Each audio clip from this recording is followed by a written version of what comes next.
Hi everybody, it's Miss Cole. This is my set of reactions to my first time reading through Austen's well-known and beloved classic, Pride and Prejudice.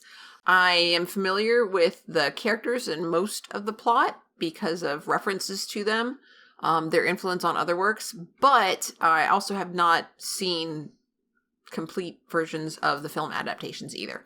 This video covers Volume 2, Chapters 1 through 5. I'm also always looking for book recommendations and interesting reviews, and you can find me on Goodreads in the link down in the description, which I will try to remember to put there. If not, somebody will probably tell me in a comment you didn't actually put that there, so I'll put it there eventually. So, Volume 2, Chapter 1. So, Jane finally gets a letter from Caroline Bingley, who makes it clear that their family is settled in London and will not be returning to the countryside at all over the winter. And then she pretty much goes on to shower praise on Georgiana Darcy and speculate on the possible connection between her brother and Miss Darcy. Elizabeth has never liked Caroline, but now she also thinks poorly of Mr. Bingley for being so easily pushed around and manipulated by others, particularly when it means he's hurting Jane by letting that happen. Jane, however, is apparently willing to give Mr. Bingley a pass, as nothing was ever actually said between them, and she declares that it has not been more than an error of fancy on my side. You know, the whole, he's just not that into you kind of thing, but she does it to herself. Elizabeth goes into a bit of a rant about human nature and how much it sucks, even more than she thought, that you can't even depend on the appearance of either merit or sense. Does that count as foreshadowing? Because, knowing what I know, it seems foreshadowy, but I think that if I didn't already know it, I wouldn't pick up on anything in the least. So, I'm not sure.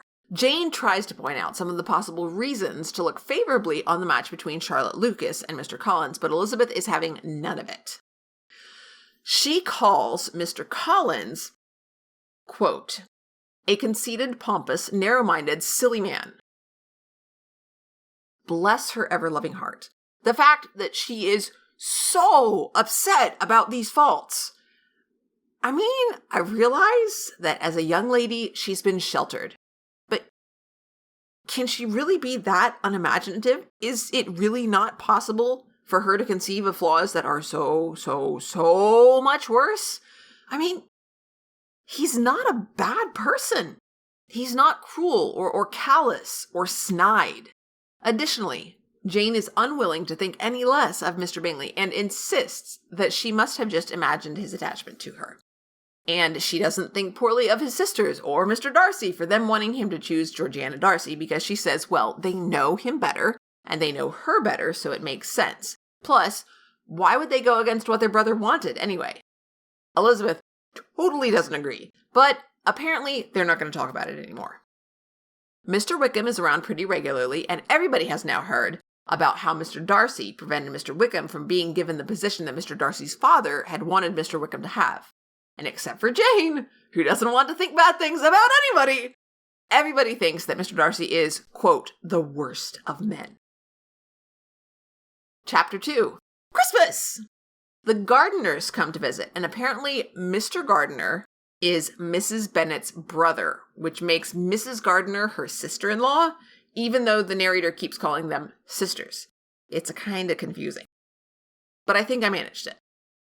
Oh, and Mr. Gardiner is, quote, greatly superior to his sister, as well by nature as education. Geez. So, now I'm not sure if that's supposed to make us more or less favorably disposed to Mrs. Bennet, to hear that she was just born useless and self-absorbed.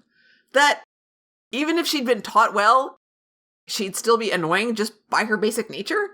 I don't know. The narrator is ticking me off, but at the same time helping me realize that I'm very much not taken with the idea that our biology at birth somehow imprints us for life. Ugh. Also, I'm an educator, so the idea that education cannot possibly shape one's nature is, no.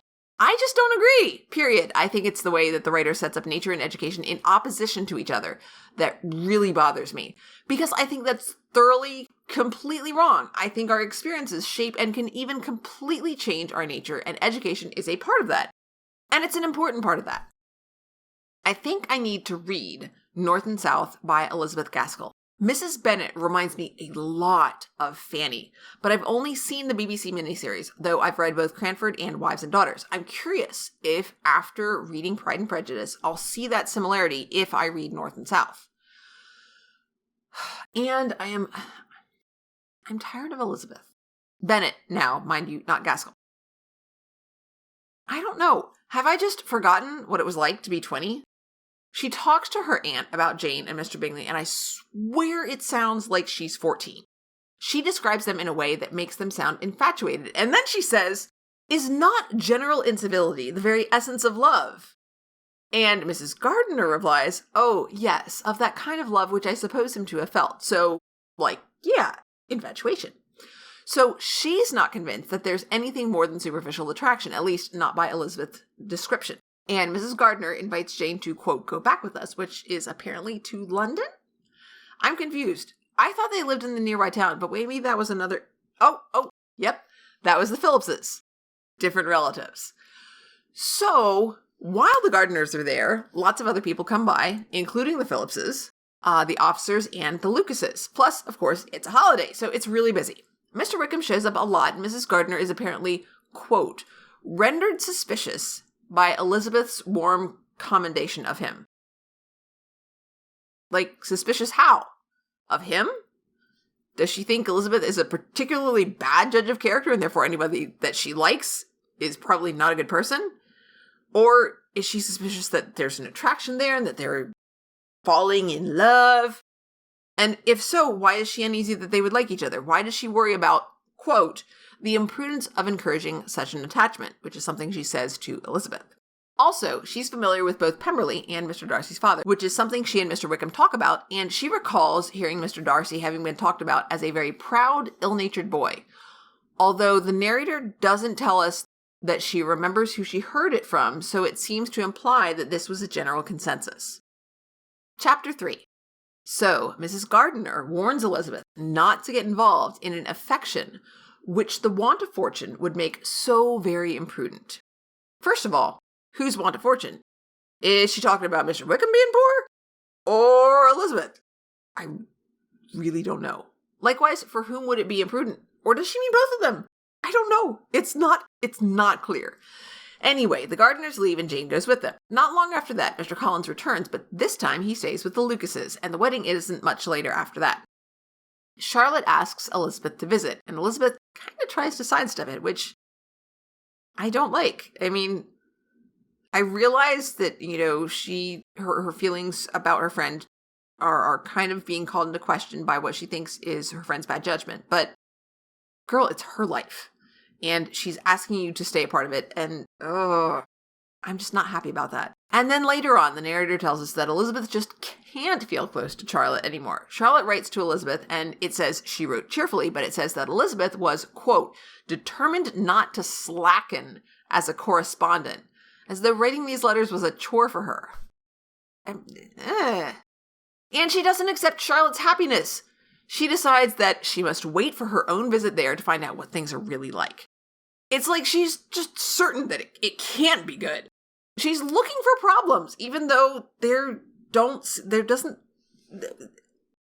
she has no reason, she has been given no reason to think that there actually are any.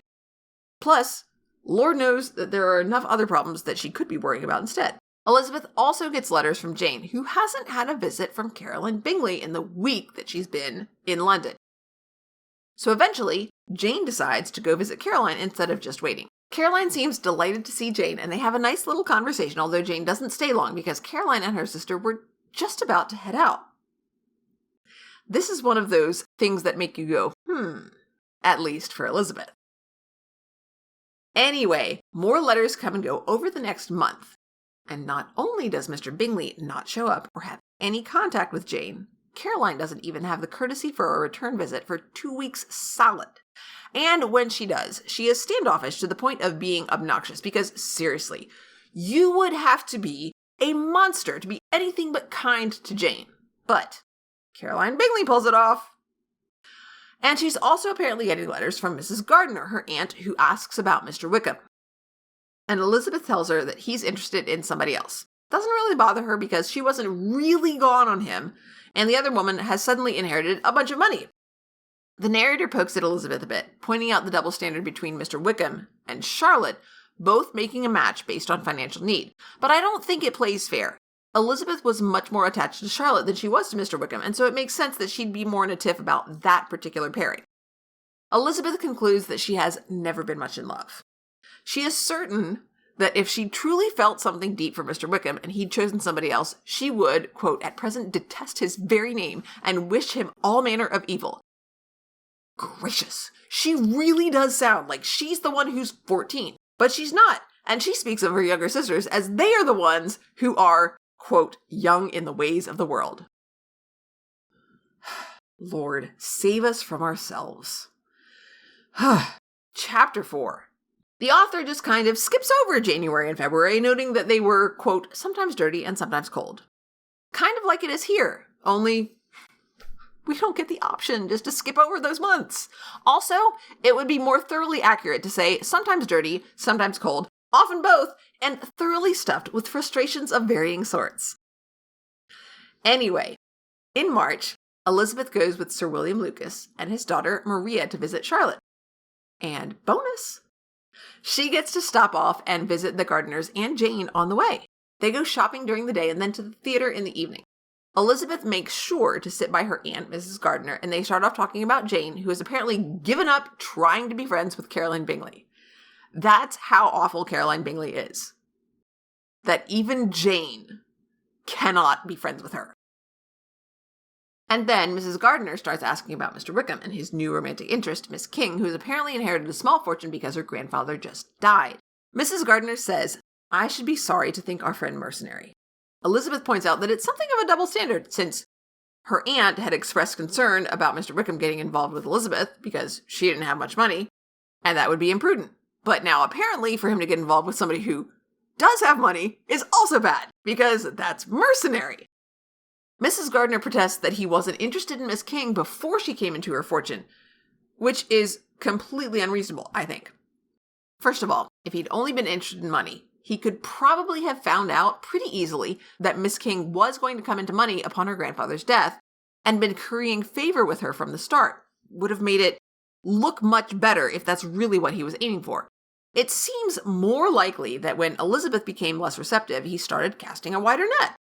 And anyway, how is that any different from society in general? It's not like wealthy young people typically associate with an economically diverse set of acquaintances. I can't figure out what Austen is trying to accomplish here. Spoilers. So if you don't want to be spoiled, skip ahead. So, is this supposed to be a setup for Wickham's later actions? Oh no, Mrs. Gardiner warned us that he was mercenary. If so, this is poorly done because her concerns are so flimsy. Or is that on purpose, meant to make us more receptive to Wickham? Like it's a red herring, or just to make Elizabeth seem more reasonable by comparison to her aunt. I really can't tell how I as a reader am supposed to respond here, what am I expected. I feel like I'm just not liking the right people again, but whatever. Anyway, spoilers over. Mrs. Gardiner further protests that it just seems gauche for him to be wooing someone so soon after her grandfather's death. So then I'm wondering, is there a time frame of acceptability? I mean, if she's out and about in society, then she's not in mourning. So that would seem to mean that there's nothing improper about it. Mrs. Gardiner goes on to say, I should be sorry, to think ill of a young man who has lived so long in Derbyshire. Right. Because the neighborhood where somebody grows up always tells you what sort of a person they're going to become. Ugh. It smacks very much of we don't have those kinds of people around here. I feel like we're supposed to think of Mrs. Gardiner as sensible and nurturing, sort of as a foil for Mrs. Bennet. But while she's not as openly bubble-headed, and she is at least cautious, she's not consistent in her objections. But she does invite Elizabeth to go with her and her husband on a vacation over the summer. Perhaps to the lakes, and the word lakes is capitalized, so apparently it's talking about a particular set of lakes. I haven't Googled that, I'm so sorry. This is how sorry I am. Not much, you can Google it too. I really don't care. Anyway, Elizabeth at least seems to know what she's talking about, and it sends her into paroxysms of delight. The magnificence of nature will be theirs to enjoy, made even more pleasant by the opportunity to leave behind men. Chapter 5. The next day, they set out to Hunsford and the parsonage to visit Mr. Collins and Charlotte, which means there have to be at least 2 guest rooms, right? It's hard for me to imagine that it would be remotely okay for Elizabeth and Maria and Sir William to all share a bedroom. Elizabeth is finally looking forward to the visit, and Charlotte is really glad to see her when she arrives, which always makes you feel good, So then Elizabeth doesn't mind Mr. Collins as much as she otherwise might. He is, as always, overly polite, and apparently he talks about how nice the house is and such. Elizabeth, quote, could not help fancying that in displaying the good proportions of the room, its aspect, and its furniture, he addressed himself particularly to her, as if wishing her to feel what she had lost in refusing him. I find this interesting because we're stuck in her head, and our narrator will not back up and let us look at what is actually happening. Is that what's really going on, or is that just her perception of the situation? Can't tell. However, Elizabeth is still unable to imagine that Charlotte could ever actually care for Mr. Collins. We're told that when he can be forgotten, things are quite comfortable. But again, this is from Elizabeth's point of view. When she can forget about him, she is quite comfortable. She does notice, quote, Charlotte's evident enjoyment, and guesses from that Charlotte is regularly able to forget about Mr. Collins. Maybe. But that's not the only possible explanation. Early the next afternoon, the house is suddenly in an uproar, and Maria dashes up the stairs, hollering for Elizabeth, and Elizabeth opens the door to, quote, her room. So there's our answer about the guest rooms. Anyway, Maria is, quote, breathless with agitation, but she won't tell Elizabeth what the heck is going on. So Elizabeth comes down to see, and it's, quote, 2 ladies stopping in a low phaeton at the garden gate. A quick Google search shows that it was apparently fine for a lady to drive one herself, perhaps with a friend riding along, so it might have been just the 2 of them, and they didn't have to have a driver. Anyway. Apparently, it's Mrs. Jenkinson, who lives with Lady Catherine de Bourgh, and Miss de Bourgh, who is the daughter of Lady Catherine. Elizabeth says, out loud, to Maria, she looks sickly and cross. Yes, she will do for him very well. She will make him a very proper wife. Referring, of course, to Mr. Darcy, who has ticked her off as she blames him and Mr. Bingley's sisters for keeping Mr. Bingley away from Jane in an attempt to get Mr. Bingley to develop an attachment to Mr. Darcy's sister. Now, Maria doesn't say anything in response, so maybe she's just gaping out the dining room window, as awed by Miss de Bourgh and her companion as everybody else seems to be, and she doesn't notice Elizabeth's snide remark. Mr. Collins and Charlotte eventually come back inside and divulge the exciting news that everyone has been invited to Rosings, which is Lady Catherine's home, for dinner the next day. How exciting! And that is the end of Chapter 5.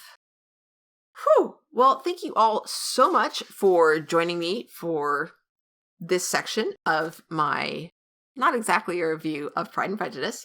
I hope you're having a good time. I'm enjoying the book, even though I'm quibbling some with our main character here, and it's been interesting to see how it develops. I'm still liking it. So, it's going all right. If you are watching this the day that it goes up, don't forget that I talk about another book tomorrow, live with my friend Steve Shives, who does my editing for the videos. Really appreciate that. And we are going to be talking about the book that is right here, The Dispossessed. So, if you get a chance, we'd love to see you available, in the chat. We will talk with you probably at least as much as, if not more than, we actually talk about the book itself. Thanks so much. I would love to hear your thoughts about chapters 1 through 5 of Volume 2 of Pride and Prejudice in the comments, and have a wonderful rest of your day.